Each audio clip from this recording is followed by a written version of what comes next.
오늘 사무엘상 13장 1절에서 15절까지 내용을 잠시 보면서 사울 왕의 하나의 그 폐위 선언이 되는 이런 장면이 기록이 되고 있습니다. 왕의 나라가 길지 못할 것이라. 한번 따라합시다. 왕의 나라가 길지 못할 것이라.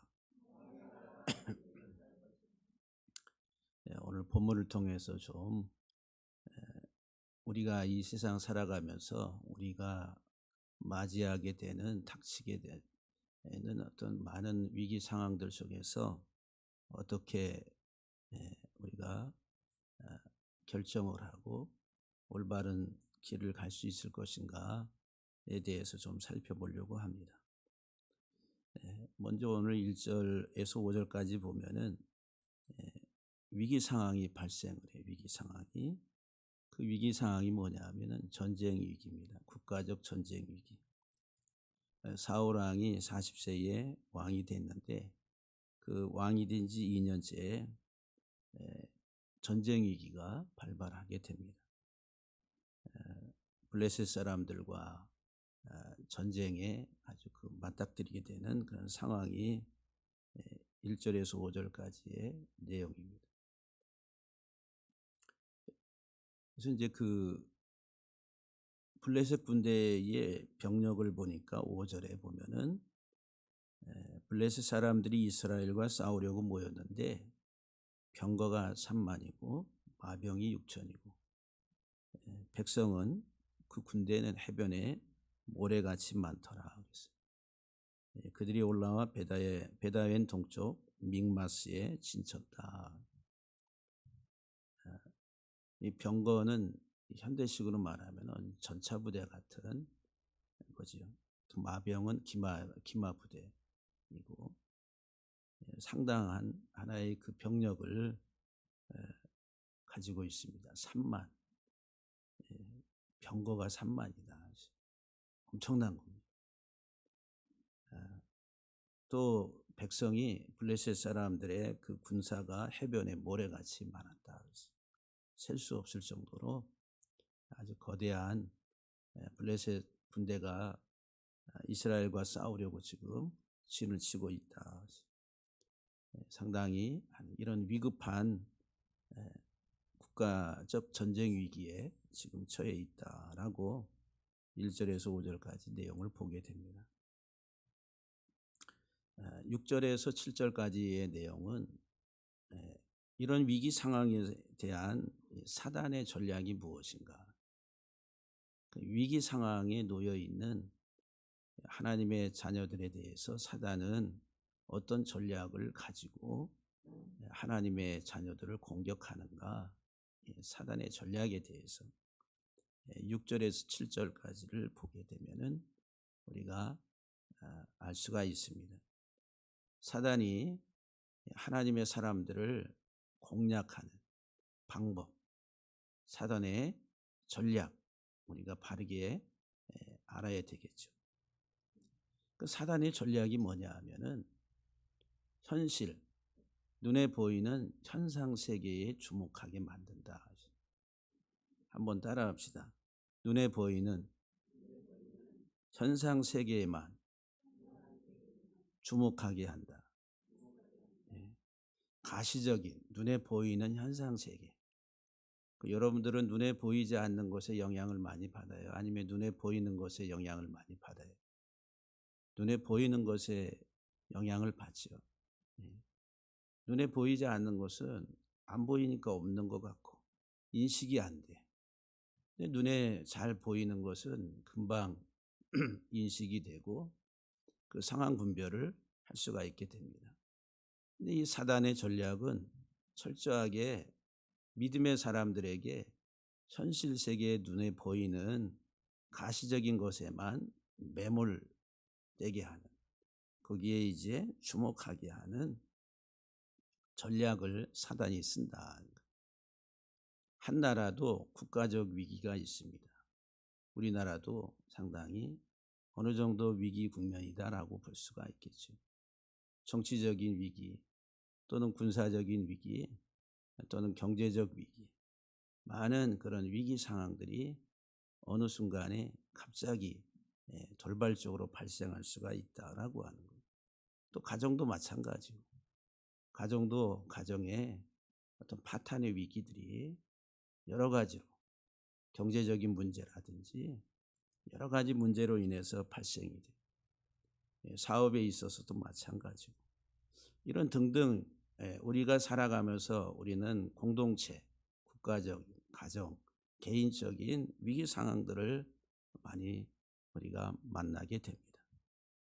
근데 이런 위기 상황을 만나게 되면은 사람은 다 불안해하고, 그다음에 걱정이 되고 염려가 되겠죠. 그렇죠? 여러분들에게 있어서는 가장 큰 불안과 걱정과 염려가 뭐가 되겠어요? 아마 이 경제적인 게 제일 큰 어떤 불안 요소가 아닐까, 이런 생각이 듭니다. 왜냐하면 현실이니까. 현실적인 우리의 삶에 있어서. 그래서 이 경제적 어려움이 자기 상황 속에 현실적으로 가장 위기 상황으로 인식되어집니다.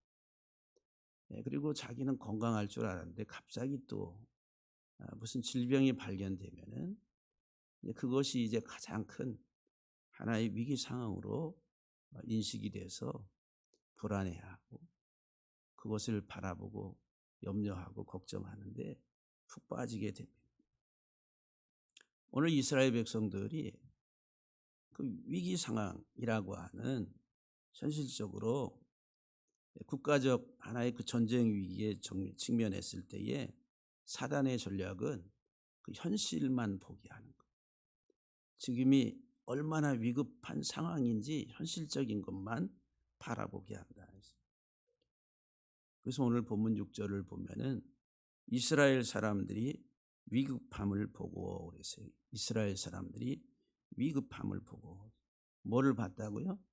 위급함을 봤다. 뭐가 위급한 거예요? 지금 목전에, 이스라엘의 목전에 병거가 3만, 마병이 6천, 군대가 해변의 모래알처럼 아주 그냥 가득하게 헤아릴 수 없을 만큼의 아주 압도적인 군사력을 가지고 있는 블레셋 군대를 마주 보고 있다는 거예요. 그게 위급함을 보고라고 하는, 대적을 보고. 그러니까 이 사단이 하나님의 사람들을 공격할 때에는 지금 내가 처해 있는 상황이 얼마나 위급한가 현실적인 것에 매몰되게 만든다는 거예요. 현실에 주목하게 하는 거예요. 압도적인 상대방의 군사력. 우리는 이 세상을 살아가면서 우리 너무 현실적이에요. 사고방식이 너무 현실적입니다. 안 그렇습니까? 현실적이다 이 말은 아주 타산적이다는 거예요. 계산적이고 타산적이고. 지금 당장 나의 상황, 그 현실만 보게 한다라고 하는 거예요. 그게 사단의 전략이라.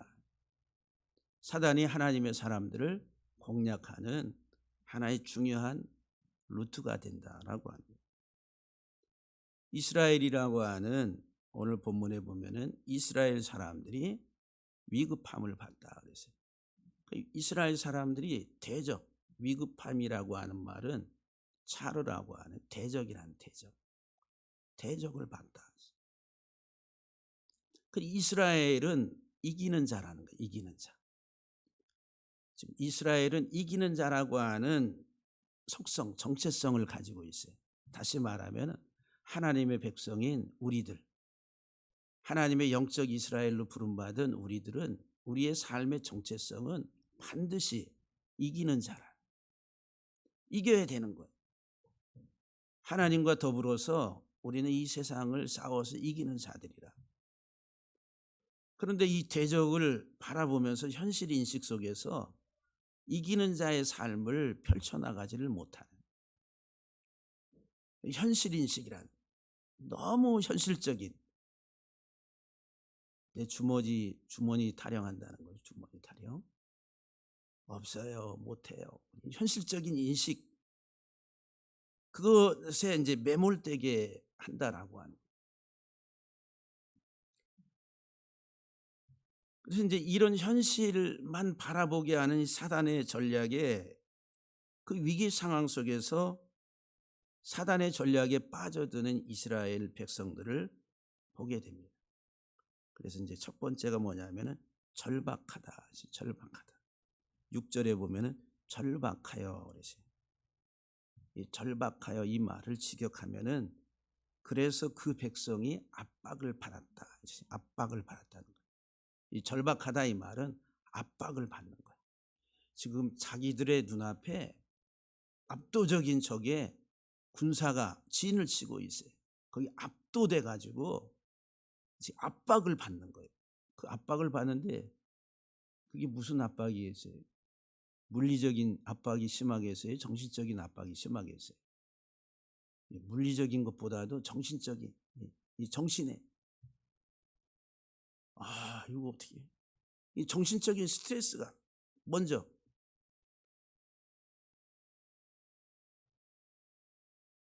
그 백성들이 겁에 질린 상태로 정신적인 압박, 스트레스를 받고 있었다는, 스트레스 증후군이라, 이와 같은 것들이, 현실이 불안하고 현실이 다급하고 현실이 초조하면은 어떻게 돼요? 스트레스 받는다 그러잖아요. 안 그래요? 스트레스 여러분들 안 받아보셨어요? 뭐 때문에 스트레스를 제일 많이 받아요? 현실적인 지금 내가 직면해 있는 상황에서 이거 어떻게 해야 되나라고 막 정신, 머리를 굴리다 보면은 이게 해결책이 안 보이면은 이게 폭발할 것 같아. 근데 지금 국가적 전쟁의 위기 상황 속에서 이스라엘 백성들은 압도적인 군사력 앞에서 스트레스를 받으면서 어떻게 정신이 피곤해지는 거예요. 정신이 피곤해지면 어떻게 돼요? 전투력이 상승하겠어요? 저하되겠어요? 저하되겠죠. 야, 이거 해보나 마나. 이거는 도저히 안 되겠다. 그리고 두 번째, 이 위기 상황 속에서 사단의 전략에 빠져든 이스라엘 백성들의 두 번째 태도가 뭐냐 하면은 숨었다. 오늘 본문의 6절에 보면은 굴과 수풀과 바위 틈과 은밀한 곳과 웅덩이에 숨으며 그랬어요. 숨었다. 정신적인 막 스트레스가 밀려오는데, 야, 저 대적들을 어떻게 우리가 맞서서 싸워서 이길 수 있어? 없어? 안 돼. 안 되겠다. 나라도 살자. 나라도 먼저 살 길을 찾아보자. 그게 뭐예요? 굴과 수풀과 바위 틈과 은밀한 곳과 웅덩이에 자기의 은신처를 찾아 나서 거기에 숨어 들어가 피한다는 거. 맞닥뜨려서 싸우려고 하지 대적을 정복하려고 하는 게 아니라 도망쳐요. 여러분들은 적극적으로 정복하는 신앙입니까? 아니면 도망 다니는 신앙입니까? 우린 현실에 직면하면은 한 발짝 뒤로 물러서 두 발짝 뒤로 물러서 자꾸 도망가려고 그래요. 여러 가지 이유가 있겠지만 자기 살 길을 찾으려고. 그래서 군사적으로 군대로 말하면은 탈영병이에요. 탈영병. 전시의 탈영병은 어떻게 돼요? 총살. 지금 여러분들과 저는 영적 전쟁터에 하나님의 부름받은 군사들이에요. 하나님께 칭집돼서 부름받은 군사들. 그런데 현실이 내가 볼 때, 내가 판단할 때 힘들고 어렵다고 탈영을 해요? 그럼 어떻게 돼? 총살감이다. 총살감. 개인 보신주의.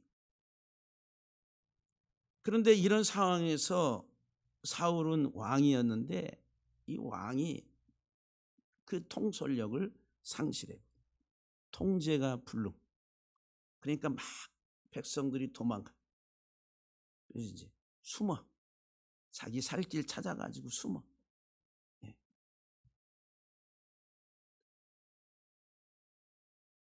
그러면서 세 번째, 이 사단의 전략에 빠져드는 이스라엘 백성들의 삶의 모습을 보면은 7절 말씀에 어떤 히브리인들은 요단을 건너 갓과 길르앗 땅으로 가되, 갓과 길르앗 땅으로 가되 이랬어요.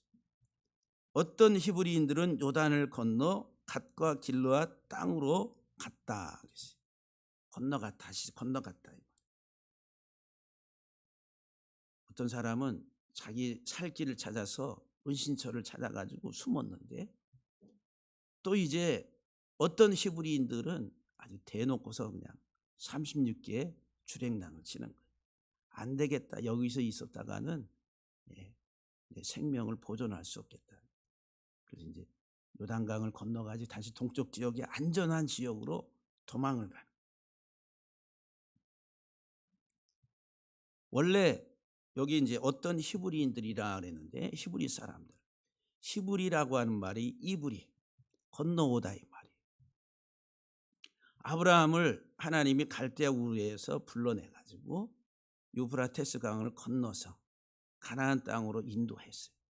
그래서 유브라테스 티그리스 강을 건넜다 해가지고 이브리, 히브리인이라, 아브라함 이후부터 우상의 땅에서 그들을 건져서 유브라테스 강을 건너가지고 하나님의 약속의 땅으로 들어오게 하신 그 민족이 히브리 민족이라.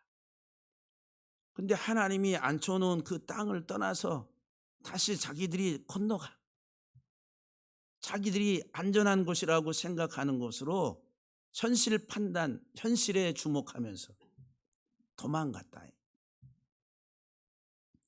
그것은 하나님의 은혜를 망각하는, 그러니까 사단의 전략은 철저하게 하나님이 내게 베푸신 은혜를 망각하게 하는 거예요. 너는 이브리, 히브리인이 아니냐. 하나님의 은혜로 건지심을 받아서 세상에서 건너온 자들인데 다시 그 하나님의 은혜를 떠나가지고 건너가려고 하나님의 은혜를 망각하는, 이런 하나의 도망가는 삶을 선택하게 된다. 사단이 철저하게 이런 전략을 쓴다라고 하는 거예요. 교회 사역을 하다 보면은 제일 많은 이야기들이 현실 문제, 현실 문제를 가지고 성도들이 얘기를 많이 합니다. 여러분의 믿음 안에서 사단의 전략과 의도는 철저하게 현실에 주목하게 해서 하나님의 뜻을, 하나님의 은혜를 망각하게 만든다라고 하는 것. 그러니까 이 어떤 이브리인들이 다시 요단강을 건너서 도망갔다. 네 번째, 이 사단의 전략에 빠져든 이스라엘 백성들의 모습이 어떤 모습으로 나타나냐면은 7절 하반절에 보면은 사울은 아직 길갈에 있고 그를 따른 모든 백성은 떨더라 그랬어요. 사울과 아직 남아있는 그 모든 백성은 뭐하고 있다고요? 떨고 있더라. 이 떨다 이 말은 공황 상태, 공황 상태. 지도자와 백성이 공황 상태. 이거는 감정이 흔들리는 감정. 정신적인 하나의 공황 상태가 공포감이네, 공포감. 이런 공황장애라는 말 들어보셨죠? 이런 공황장애도 갑작스러운 위기 상황이 닥칠 때에 발생할 수 있다는 거예요. 어떻게 해야 될 줄 모르는 공포, 갑자기 밀려오는 공포. 그것들로 인해 가지고 막 전율을 하는, 전율. 현실을 너무 주목하고 현실의 위기 상황에 매몰되다 보니까 정신적인 공황 상태가 와버리는, 어떤 질병 앞에, 어떤 경제적인 위기 앞에 닥쳤을 때에 그 현실에 너무 매몰되다 보면은 이런 정신적인 충격이 떠나지 아니할 수가 있다라고 하는 거예요. 그래서 백성들은 혼비백산했다는 거예요. 이 떨었다 이 말. 정신적 공황 그리고 혼비백산이라. 지금 사단의 전략에 완전히 빠져들어서 이스라엘이라고 하는 하나님의 정체성을 가지고 있는 이 세상에서 정복자로서 이기는 자로 살아가야 되는데 완전히 사단에게 짓밟히고 있는 상황을 보게 됩니다. 그래서 8절에서 9절까지 보게 되면은 위기 상황에서 사울 왕의 선택과 결정을 우리가 보게 됩니다. 이 위기 상황에서 지도자인 사울은 어떤 선택과 결정을 하게 되는가? 먼저 사울은 사무엘이 정한 기인대로 이레 동안을 기다립니다. 8절 말씀에 사울은 사무엘이 정한 기한대로 이레 동안을 기다렸으나 그랬어요. 지금 위기 상황에서 이 사울이 선택한 것은 사무엘의 정한 기한대로 사무엘을 하나님의 선지자를 기다렸다. 이래 7일 동안이라. 이 사울에게 사울 왕에게 사울 왕에게 7일은 길겠어요, 짧겠어요? 압도적인 군사력이 지금 앞에 진치고 있는데 언제 어느 순간에 저놈들이 와가지고 칠지 모르는 그런 위기 상황 속에서 하루 1시간도 길다. 예?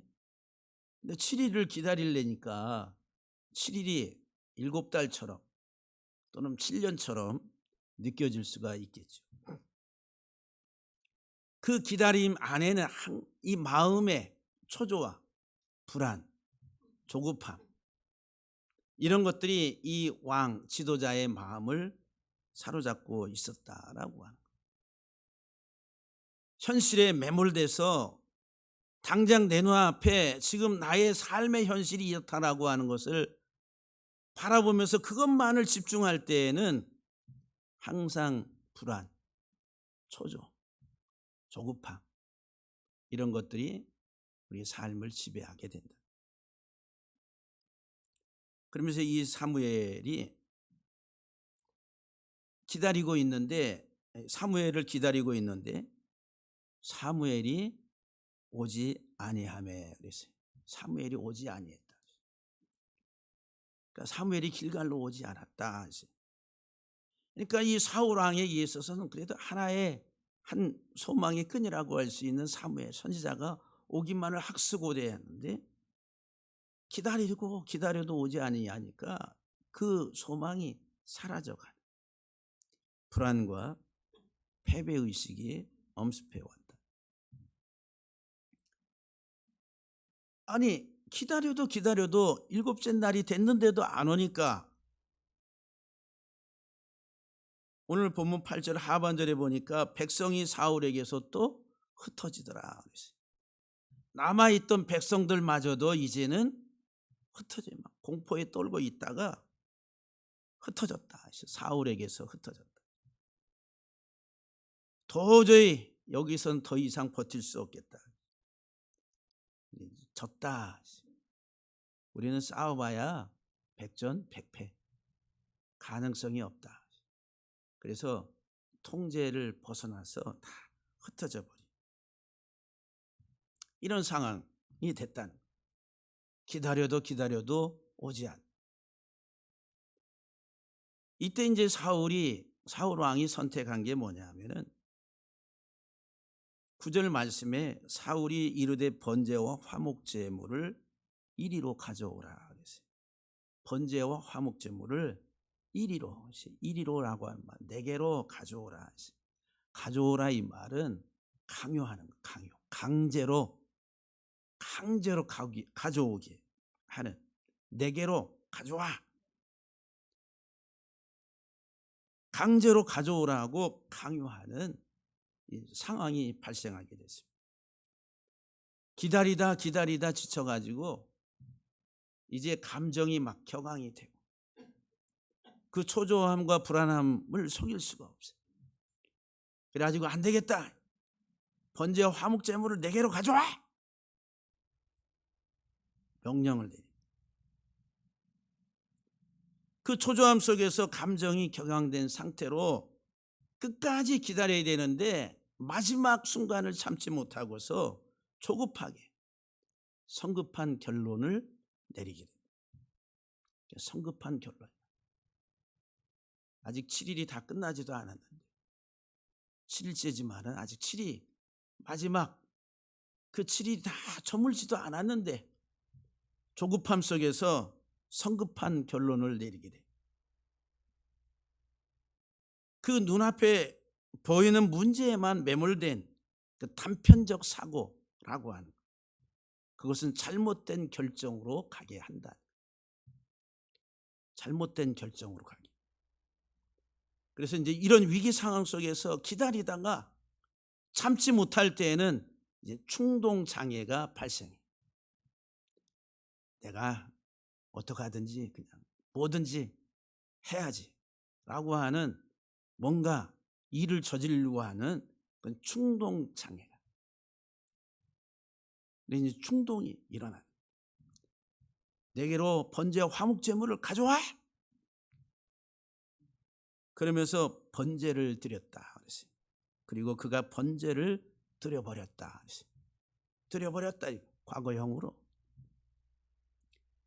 여기 그가 번제를 드렸다 이 말은 자기 마음대로 번제를 드렸다는 거. 충동 장애. 이것이 와가지고 그것을 조절을 하지 못하니까 자기 마음대로 번제를 드렸다. 이거는 하나님의 말씀을 붙잡아야 되는데 현실에 매몰돼 가지고 눈앞에 보이는 현상 세계만 가지고 단편적 사고를 하다 보니까 잘못된 결정을 해요. 좀 더 진중하게 생각하고 하나님 앞에 하나님의 말씀을 다시 한번 되새김질하면서 말씀을 붙잡아야 되는데 그러지 못하고 현실만 보게 되는. 그래서 월권을 행하게 돼. 권한 밖의 일을 행하게 됐다라고 하는 거예요. 불순종이라고 하는 하나님 앞에 죄를 범하게 돼. 이것은 하나의 영적 질서를 파괴시키는 거예요. 왕은 왕으로서 행해야 될 도리가 있는 것이고 제사장은 제사장으로서 행해야 될 직무가 있는 것이고 선지자는 선지자로서의 감당해야 될 일들이 있는 것인데 그것을 넘나드는 거예요. 월권이라는 월권. 위기 속에서 급해지니까 그런 자기 권한 밖의 일을 파괴시켜버려요. 자기 마음대로 결정하고 행동에 옮기는 객관적 사고를 하지 못한 판단 능력이 상실돼 버렸다라고 하는. 지금 이 사울왕의 이런 사단의 전략에 빠져서 사단에게 완전히 짓밟히고 있는 모습을 우리가 보게 됩니다. 이거는 오늘 우리의 현실의 삶 속에서도 똑같다라고 하는 거예요. 그래서 이 10절 말씀을 보게 되면은 10절 이하에 사무엘의 책망과 사울왕의 변명이 나옵니다. 10절을 보니까 번제 드리기를 마치자 그랬어요. 마치자 이 말은 그가 사울왕이 번제 드리기를 막 끝냈을 때 사무엘이 온지라. 그 타이밍이 참 희한합니다. 사울왕이 번제를 막 자기 마음대로 결정해가지고 번제를 드렸을 때 끝냈을 때 그때 사무엘이 왔다. 오고 있다 하시오. 오고 있다고. 오고 있습니다. 그러니까 그것을 보고서 사울이 사무엘을 맞으며 인사하려고 나아갔어요. 그래서 11절 말씀해 보니까 사무엘이 이르되 왕이 행하신 것이 무엇이냐라고 책망을 합니다. 당신이 행한 것이 무엇입니까? 이것을 의역하면은 이런 일을 행한 이유가 무엇입니까? 어찌하여 이런 일을 행했습니까? 왜 이런 일을 행했습니까? 그 이유가 뭡니까? 사무엘이 사울 왕에게 물어요. 책망하듯이 묻습니다. 그러니까 사울 왕의 변명이 내가 봤다. 그 변명이라고 하는 게 뭐냐 하면은 내가 봤다는 거예요. 11절 그 중간 이후에 사울이 이르되 백성은 내게서 흩어지고 당신은 정한 날에 오지 아니하고 블레셋 사람은 믹마스에 모였음을 내가 보았으므로. 메인 주동사가 보았다 이 말이에요. 보았다. 내가 현실을 봤다는 거예요. 내가 이 현실을 봤기 때문에, 내 눈앞에 펼쳐진 이 현실을 봤기 때문에 그렇게 했습니다. 현실을 주목했다는 거예요. 그 현실이 뭐예요? 먼저는 그 백성이 내게서 흩어졌다는 거예요. 이 백성들이, 내 군사들이 내게서 떠나갔다. 두 번째 이유는 뭐냐면, 뭐를 봤냐? 당신이 오지 않았기 때문에. 내가 이리 7일 동안을 기다렸는데 당신이 오지 않은 것을 내가 봤어요. 당신 때문에 내가 대신 내가 이 일을 행했습니다 라고 책임 전가를 하고 있습니다. 세 번째는 블레셋 사람들이 믹마스에 모여 있는 것을 봤다는 것. 막대한 군사력을 가지고 지금 이스라엘을 위협하고 있는 블레셋 군대를 내가 봤기 때문에 내가 불안해서 초조해서 어떻게 할 수 없어가지고 당신이 오지 아니하니까 그래서 내가 제사를 드렸습니다 라고 사울이 이렇게 변명을 합니다. 그러면서 12절 말씀을 보게 되면은 이에 내가 이르기를 블레셋 사람들이 나를 치러 길갈로 오겠거늘. 이 사울 왕이 계속 변명을 드려요. 블레셋 사람들이 나를 향해서 길갈로 내려올 것이다. 얼마나 다급해요.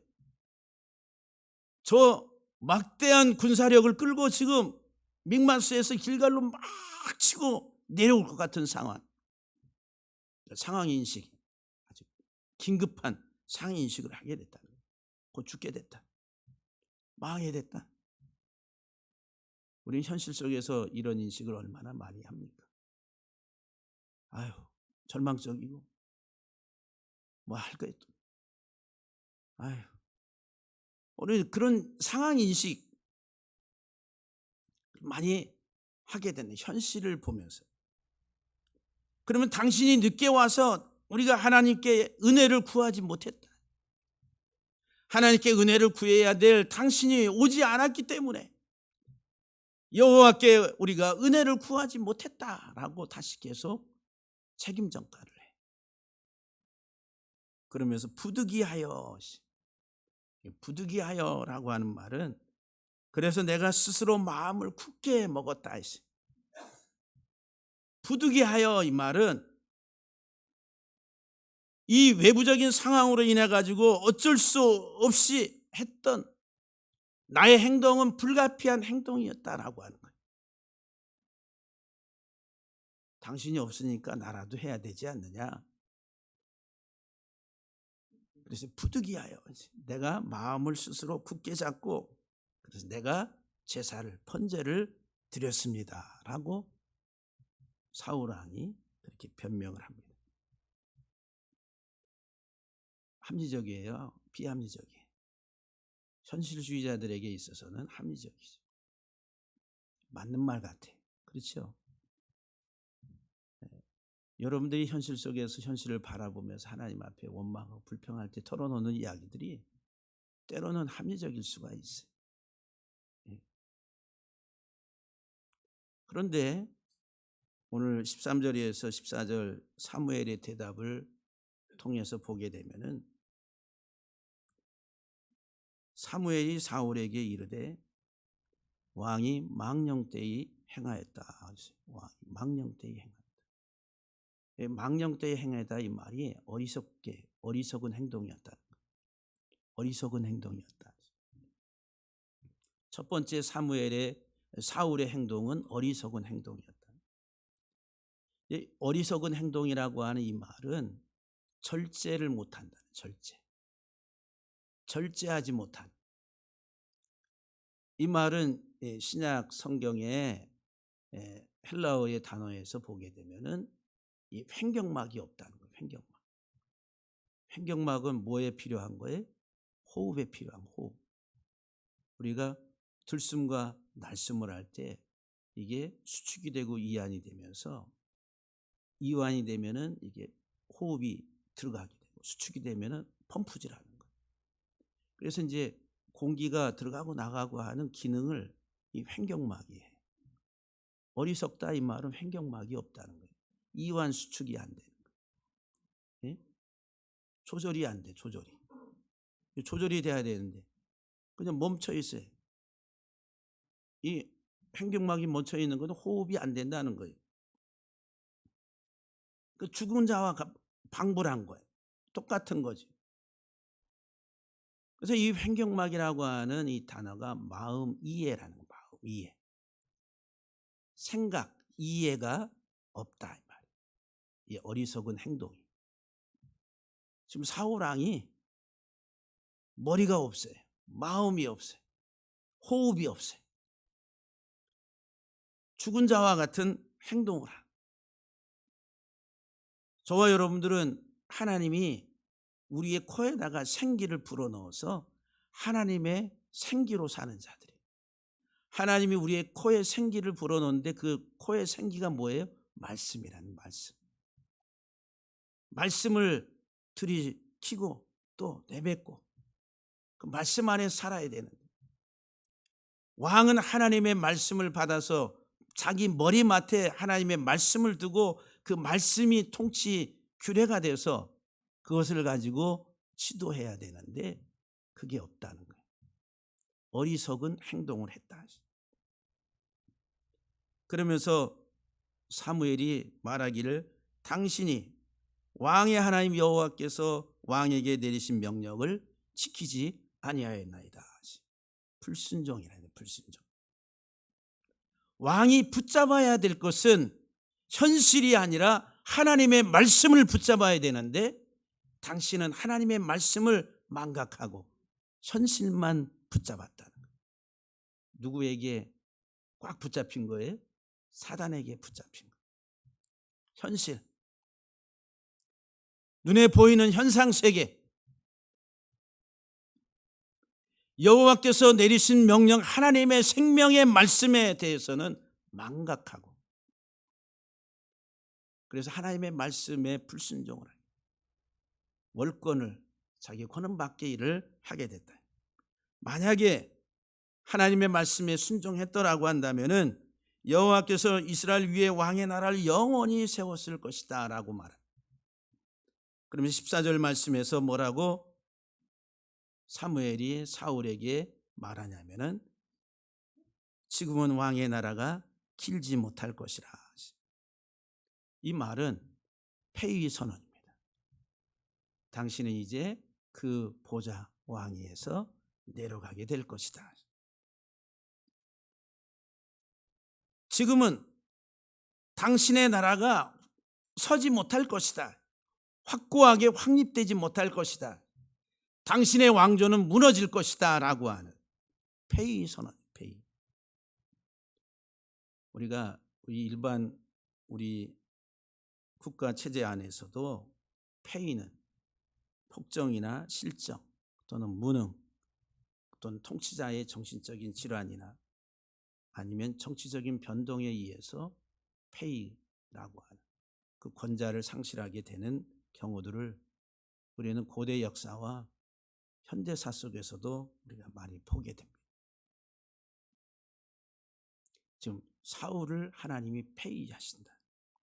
그러면서 뭐라고 말씀하냐면은 여호와께서 그의 마음에 맞는 사람을 구하여 있어요. 직역을 하면은 여호와께서 자기를 위해 자기의 마음과 같은 사람을 이미 찾았다 그랬어요. 이미 찾았다 했어요. 폐의를 이야기하면서 하나님은 이미 하나님의 마음과 같은 사람을 찾았다라고 말씀하십니다. 눈에 보이지 않는 영의 세계, 하나님의 생명의 원리 속에서 작동되고 있는 하나님의 뜻이 있다라고 하는 거예요. 우리는 현실 세계 속에서만, 눈에 보이는 이 땅의 물질 세계 속에서만 우리는 판단하고 결정을 하려고 합니다. 그런 판단과 선택, 결정은 오판하기가 쉽다라고 하는 거예요.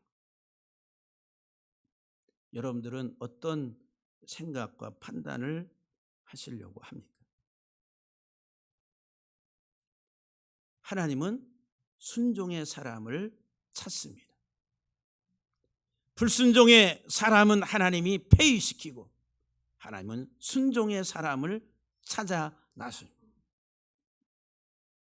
그러면서 마지막 절에 보면은 여호와께서 그를, 하나님의 마음에 맞는 사람을 이미 찾아서 그를 그의 백성의 지도자로 삼으셨다. 이미 삼으셨다. 완료예요, 완료. 이미 하나님의 마음에 맞는 사람을 찾았는데 그가 누구예요? 나중에 나오게 되는 다윗이라. 목동 다윗. 그래서 다윗을 왕으로 하나님이 세우시는 거예요.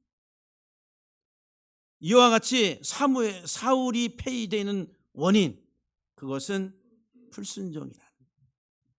여호와께서 왕에게 명령하신 바를 왕이 지키지 아니하셨으므로.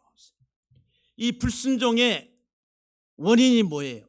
사단의 전략, 눈에 보이는 현실 세계, 내가 사는 이 삶의 아주 답답함과 급박함과 어떤 위기 상황 속에서 인간적인 판단과 인간적인 결정에 따라 가지고 그릇된 행동을 하는, 그 불순종으로 나타나는 삶의 모습이다라고 하는 거예요. 그래서 오늘 본문에 가장 비극적인 게 뭐냐면은 15절 말씀에 사무엘이 일어나 길갈에서 떠나 기브아로 올라갔다. 사무엘이, 하나님의 종이, 하나님의 사람이, 하나님의 선지자가 왕인 사울을 떠났다. 그 말은 하나님의 임재가 없어졌다는 거예요. 하나님이 사울을 불러서 선택할 때, 그리고 기름을 부을 때 하나님의 신의 감동이 됐다. 성령의 감동이 됐다. 10장과 11장에 보면 계속 그 이야기가 나옵니다. 그런데 이제 하나님의 말씀에 불순종하니까 하나님의 선지자가, 하나님의 사람이 사울을 떠나갔다. 하나님의 부재의 상태가 돼버린, 그냥 인간 사울만 남는 거예요. 그래서 뭐라고 기록하냐면은 사울이 자기와 함께한 백성의 수를 세어보니 600명가량이라 하시. 600이라고 하는 수는 세상, 육의 수입니다. 육적이고 이 세상 현실만 남았다라고 하는 거예요. 우리 사랑하는 성도 여러분들, 오늘 사울 왕의 폐위의 이 사건을 통해서 저와 여러분들이 사단의 전략에 빠져들지 말고 냉정하게 하나님 말씀 속에서, 현실 속에서, 위기 상황 속에서도 담대하고 실패하고 패배하는 것이 아니라 승리하는 하나님의 참 이스라엘 다 되기를 주의 이름으로 축복합니다.